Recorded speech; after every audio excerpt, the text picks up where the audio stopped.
Kahit na may dinamdam na sakit na parotid cancer si Ate Gay, nakuha pa rin itong magpatawa sa kanyang panayam sa vlog ni OG Diaz sa YouTube channel nito. Ang buhay nyo. Pero nag-aaway kami ng ate ko kasi gusto niya akong dalhin sa albularyo. Layo-layo ng Batangas. Tapos ito kasi, tinitopak ito pag bumabiyahe. Natatagtag pag may mga bako-bako, masakit, mga ganon. Nagdudugo. Hindi mo na pwedeng dalhin dun sa malayong albularyo. So yun gusto niya.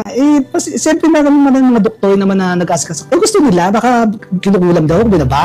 Actually, may mga nagtatag sa akin, binabarang daw ako kasi nakita ng isang retailer na picture ko, tapos yung binabarang daw ako, puntahan ko daw siya. Sabi ko, tapusin ko lang ito mga gagawin ko, magkikahan tayo. Baka mamaya kasi ganun ng retailer. Diyos ko, sino kain? Ganun yun. Masakit-sakit na. Ay, kaya parang ayaw. Naniniwala ka ba sa albularyo? Pag pupunta ka doon, dapat maniwala.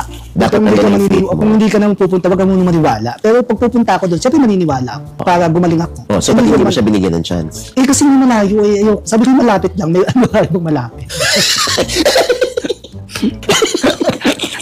Di ba ganun yung mga yung susuntukin ka, tapos ang pangalan mo?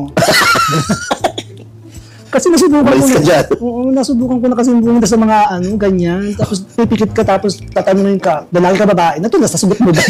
Lalaki. Natulas, nasagot mo lalaki, kala mo sabi mo, babae. Ganun. Ba't ka pumasok? Ba't ka pumasok sa katawan? Parang nga, ilang taong ka na. Sabi ko, yung dad ko, natural. Natanong mo. So hindi pa sumasanib sa katawan? Oo. Ikaw pa rin yung sasalita? Oo, ako pa rin.